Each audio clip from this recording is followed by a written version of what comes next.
Retirement के बाद की पहली दिवाली। सब कुछ जैसे ठहर सा गया था।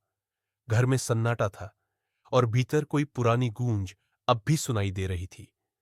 गधे का बोध, एक सेवानिवृत्त अधिकारी की पहली दिवाली रिटायरमेंट के बाद, यह मेरी पहली दिवाली थी। सुबह से ही घर में सन्नाटा था। कभी इस दिन मेरे दफ्तर में रौनक रहती थी। लोग आते जाते, मिठाइयों के डिब्बे, सूखे मेवों के तोहफे, चमकदार पैकिंग में सजाए उपहार। पूरा कमरा किसी उपहार की दुकान जैसा लगता था। कभी कभी तो मुझे खुद समझ नहीं आता था कि कौन सी टोकरी किसकी है और कौन सा गिफ्ट किसे देना है। पत्नी हमेशा नाराज रहती थी कि यह सब दिखावा है, लेकिन मैं मुस्कुराकर कह देता, अरे, यह सब सम्मान है, मेरी प्रतिष्ठा है। इस बार सब कुछ बदल गया था। दोपहर के 2 बज चुके थे। न कोई फोन, न कोई शुभकामना, न कोई मेहमान। एक अजीब सी चुप्पी घर में फैल गई थी। मैं खिड़की के पास बैठा बाहर देख रहा था। जहां कभी गाड़ियों की कतार लगती थी, आज सिर्फ ठंडी हवा चल रही थी। मन भारी हो उठा। अपने भीतर उठ रहे खालीपन से बचने के लिए मैंने अखबार उठाया। धर्म और अध्यात्म वाले कॉलम में नजर पड़ी एक छोटी सी कहानी पर। कहानी थी एक गधे की।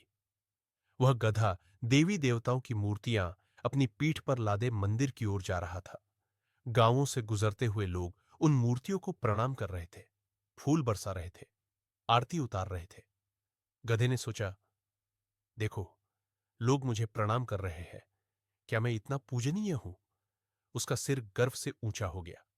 लेकिन जब पूजा खत्म हुई और मूर्तियां उतार दी गई, मालिक ने उसी गधे पर सब्जियों की टोकरी लाद दी। अब वही रास्ता, वही गांव, पर किसी ने ध्यान तक नहीं दिया। गधे को बहुत दुख हुआ। वह बार बार रेंकने लगा। सोचा, लोग मेरा अपमान क्यों कर रहे हैं? गांव वाले चिढ़ गए। उन्होंने उसे डंडों से पीटा। बेचारा गधा समझ ही नहीं पाया कि गलती उसकी थी या हालात की। कहानी खत्म हुई, पर मेरे भीतर कुछ हिल गया। मुझे लगा, यह गधा मैं ही हूं। जो सम्मान, जो आदर, जो उपहार मुझे मिलते थे, वे मेरे अहंकार के लिए नहीं थे। वे तो उस कुर्सी पर बैठे व्यक्ति के लिए थे जिसकी पीठ पर पद की मूर्ति सजी थी। अब जब मूर्ति उतर गई, तो मैं फिर से वही साधारण इंसान था जिसे अब कोई पहचानता नहीं। मैं मुस्कुरा दिया। थोड़ी देर पहले तक जो अकेलापन साल रहा था, अब वही मुझे सच्चाई सिखा रहा था। मैं उठा और पत्नी से कहा, चलो, इस बार हम दोनों मिलकर अपनी दिवाली मनाते हैं।